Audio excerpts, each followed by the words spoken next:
Okay, welcome to the third video. Again, we're talking about how to use everyday common items to create that smokiness, that cloudiness in the backdrop, that nice smooth grayscale value. And we're going to talk about how do we do it for purpose. So the other day I did a little rough draft, kind of sketched it, wasn't sure what I was doing. I've started refining it a bit and thinking about what I'm going to do. So right now I have like a figure that I put in a hoodie, and then I have the octopus tentacles coming off. And again, this is me just trying to figure out, okay, how would I attack this? How would I approach it? Now, the tentacles are going to have value, but that backdrop's going to have a lighter value than the tentacles. And if anything, I could draw with my eraser, and I could add my highlights and my white areas that I want in the tentacles, just by erasing that backdrop that I wanted to create. So what I did is I made a transfer. Again, this isn't complete. This is just for a demo. And I wanted to show you a practical application. So in my sketch, I have these notes where I kind of want this smokiness to come off.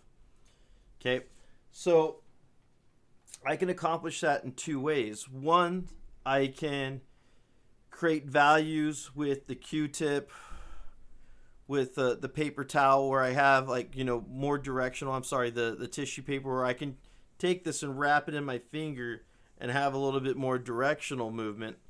The other thing I can do is I could draw it with this or the Q-tip, probably, because the Q-tip's going to be softer. But right now what I think I'm going to do is I'd like to put a very light value, and what I think I want to do is I want it to be darker up here, and as it comes down it's going to get lighter. So what I would do is I would start up here and I put my value in, and then I would come in. Now this is all going to be grayscale, so the important thing is when you do your drawing and make your transfer, you're going to want to make it dark enough to when you add this backdrop that your pencils don't disappear, right? And I'm going to come in and be adjusting values. I will make some darker values up here. But I also want to add that wispiness. So right now it's pretty flat, but I'm intentionally keeping it light. What will happen is, if this figure is dark and has a lot of contrast, then he'll appear to be glowing when I'm done. Okay, so I have intent, right? I want this outside part to be a little bit darker. As I get into where the figure is and the tentacles are, I want it to be lighter. So I'm intentionally going to make these upper areas and the side part darker. And I want to make sure I have a nice balance. I don't want too many spots that just kind of stand out by themselves. So I want to make sure that I come in and do a really good job in blending, getting this in there. And again, you can almost already see it starting to glow just by avoiding certain areas. You're almost already starting to see a glow. Now, I talked about that smokiness area, so I'm going to take the Q-tip, and the nice thing is I would practice. This isn't going to be my final, this is just for my demo, but I would practice doing this before you did it on your final, right? You never want to experiment on your final. So I'm looking at my sketch, which I have over here, and I kind of just want stuff to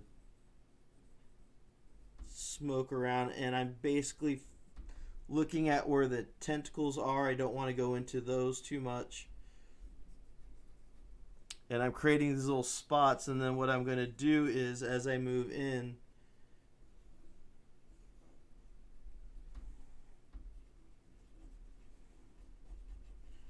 I'm going to create these darker spots. And these darker spots are going to kind of lead into this trail. And again, you know, if you try something like this and you're practicing and it doesn't work out, that's fine. What you don't want to do is you don't want to try something like this on your final, especially if you've invested enough time into it and decide, you know what, this isn't coming out the way I wanted it to, because then that kind of sucks. And again, only so much I can do with that Q-tip. I still want it to be smoother, so I'm going to come back in and soften this up a bit.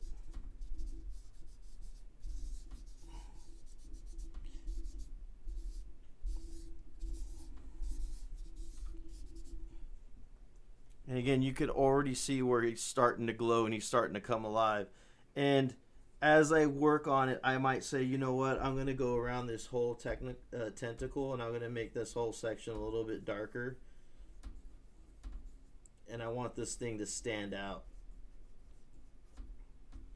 Okay, because what you're going to end up doing is afterwards, you're going to end up going in and you're going to be drawing and you're going to be adding your values. And if you want this to have like a nice gray value, go ahead and put that smudginess in there.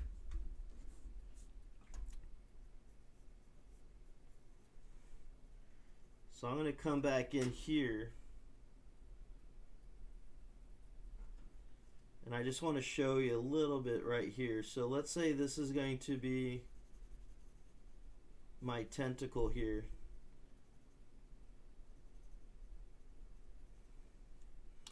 And I want it to, you know, have that kind of like silhouette. But I want it to have that nice, you know, like soft value. And I want that glow. Now here's the other thing. Remember what I said? If I want to, I can come back in with my eraser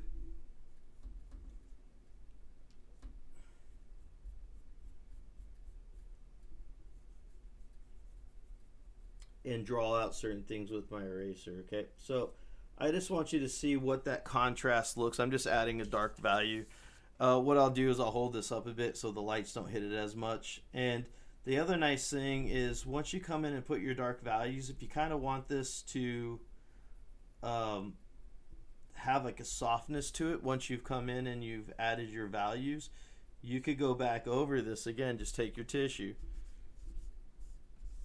and it'll create a bit of a softer value in there. But this is why you guys practice. So when you do this, again, once you get to the point after your rough draft, when you get to the point where you're going to start experimenting, because what I want to do is I want to build in a day or two where you guys just experiment. And that'll be your only task. Just going around, messing through this, trying to figure it out. You know, this is going to be darker here. Let me do a little outline of his hair, so you can see it. And you kind of get a feeling of what it's going to look like, right? You can see those, how these values compare to each other. And I just want to draw enough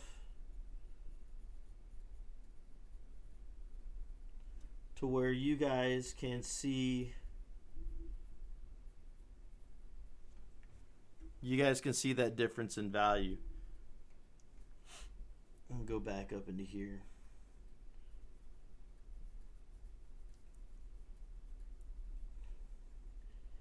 And again, I would make sure, can't stress this enough, I'm not telling you to draw your whole illustration twice, but what I would draw is I would draw sections of it, and I would definitely experiment and see what's going on and what your approach is going to be when you do this. And again, the more stuff you put down, the softer it'll get, the nicer the pencils will look.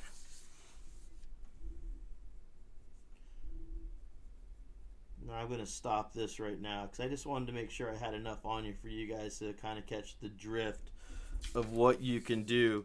And you can kind of already see, okay, how that's kind of getting spooky, right? How that's kind of working, how that contrast is going to be, what this blacker value. Now, ideally on my final, this will be much darker, okay? And then I think right here, I like what's going on here. I might come in, and instead of doing those like the swirls with the black smoke, I think what I'll do is I'll come in, I'll work with my eraser a bit.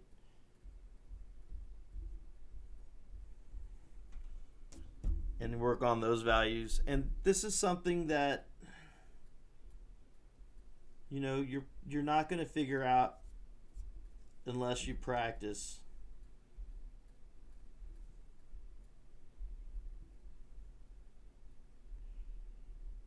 And you find out, you know, what's going to work, what's not going to work, and then just come in and make your adjustments.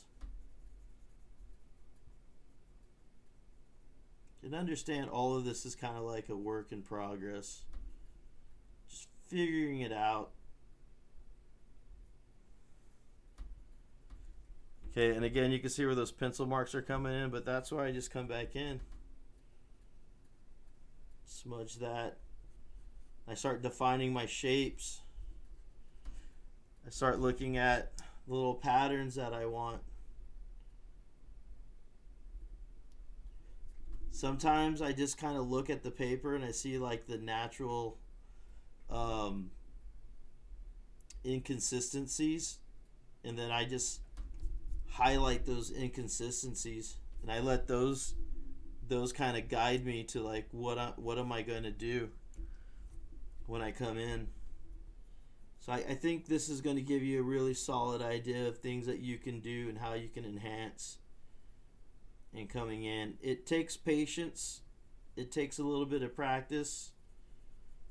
Right? But you won't even get to this point though unless you do all the other steps. Unless you do your brainstorm. Unless you kind of figure out which direction you want to go into, you won't even get to this point. So it's important that, you know, you guys follow that creative process. Figure out what you want to do, and then when you experiment, you're experimenting with purpose. So does that see how that works out a little bit better? So keep that in mind. I like the way this is going. I can actually see the complete illustration now in my head. I have a solid plan of attack. I know the adjustments I want to make. The only thing I would say at this point right now is all those adjustments that you're thinking about, all those things that, you know, you started off one direction, found something else worked a little bit better. Grab a piece of paper, anything, post-it note. I don't care what it is. If you have something specific that you see, just write your notes down really, really fast. Hopefully this video didn't take too long. I lose track, but this is the third video in the series. So watch them in order, part 1, part 2, part 3. If you're just hearing that and you didn't do it, what can I say? So I will talk to you guys later. Good luck. Have fun with this. Really try to have fun with this. Explore, you know, just this isn't math, English, science, history. Have fun with art. Make it enjoyable. You're in the class. You need to get the credits. Let's just make this as fun as possible. I really hope you guys, you know, come at me with some really cool looking things. All right. I'll talk to you guys later. Bye.